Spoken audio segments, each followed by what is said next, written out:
Instituto Nacional do Câncer estima mais de 44 mil novos casos de câncer de intestino no Brasil até 2025.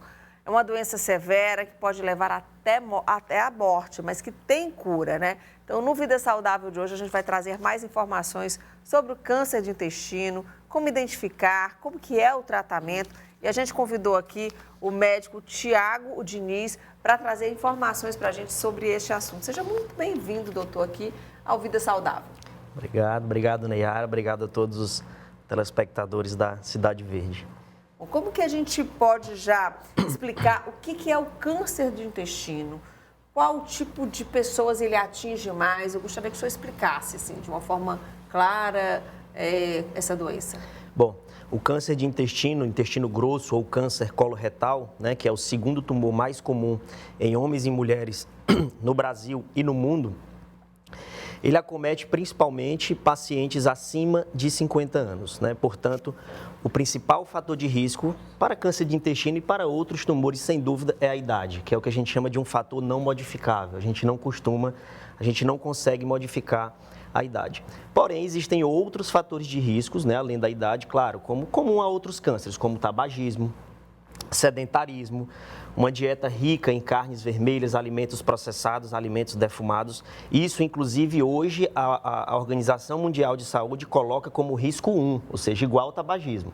Então, aqueles salames, alimentos, salsichas, linguiças, alimentos processados em excesso, eles são, sem dúvida, um dos principais fatores de risco para o câncer de intestino grosso. A pessoa que tem um intestino que não funciona muito bem, isso também é um fator de risco?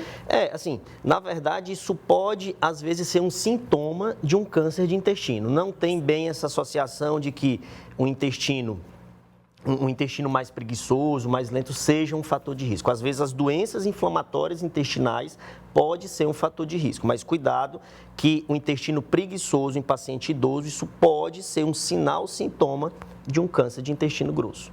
E como identificar a doença? Exames preventivos, como que a pessoa pode identificar? A prevenção do câncer do intestino grosso, é curioso, Neyara, que isso não é tão conhecido e divulgado como, por exemplo, o Outubro Rosa do câncer de mama ou Novembro Azul do câncer de próstata.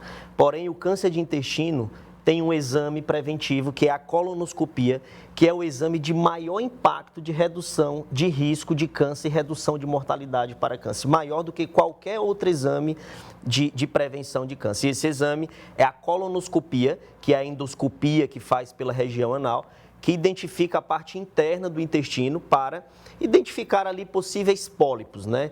Então, hoje sabe-se que o pólipo, ele é um fator de risco, ele é o início de um câncer de intestino e que esse pólipo, para desenvolver, chegar até um câncer, leva mais ou menos aí 5 a 10 anos. É por isso que a colonoscopia ela é feita a partir de 45 anos e de 5 a 10 anos. Então, esses pólipos são removidos e esse risco, naquele momento, está ausente, né? Ou seja, então, o ideal é que uma pessoa, a partir dos 45 anos, procure que tipo de médico para fazer esse exame?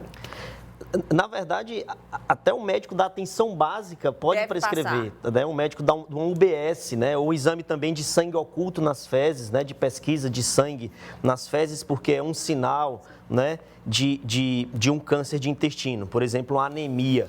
Né? Então, também é um exame de rastreamento, a colonoscopia e a pesquisa de sangue oculto nas fezes.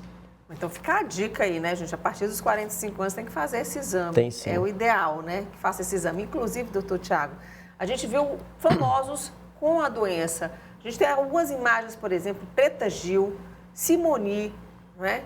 Todas foram diagnosticadas com câncer de intestino, mas todas acima dos 40 anos. O Pelé também, né?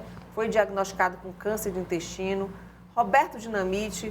Bom, então é uma doença que, por conta de ter afetado famosos, né, acabou chamando a atenção para esse tipo de doença, que não é uma doença rara, né?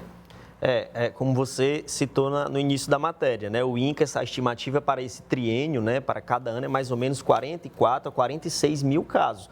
Portanto, é uma doença comum. Claro que os exemplos, né, que foram dados muitas vezes são desfechos desfavoráveis, né, como o Pelé, como o Roberto Dinamite. Porém, cantora Simone, por exemplo, curou sem fazer nenhuma cirurgia, com quimio e rádio, porque o tumor dela era de uma porção mais final do intestino. Isso aí também é importante, né, porque os pacientes acham muitas vezes que fazer quimioterapia ou fazer radioterapia não tem mais nenhuma chance. Então, isso não é verdade. O intestino ele tem várias porções, inclusive a porção do ânus faz parte também do intestino. E o tratamento é completamente diferente.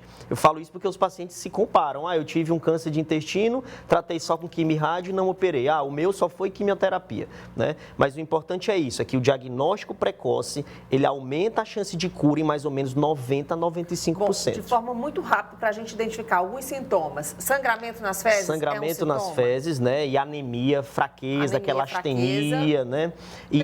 Prisão de ventre, o sinal de obstrução intestinal, inchaço, dor na barriga, né? São sinais do câncer. Muito obrigada, então, pelas informações. Bom, eu conversei aqui com o médico Tiago Diniz, que é médico oncologista, e a gente trouxe informações aqui sobre câncer de mama no nosso quadro Vida Saudável. Câncer de intestino, gente, câncer de mama não, câncer de intestino.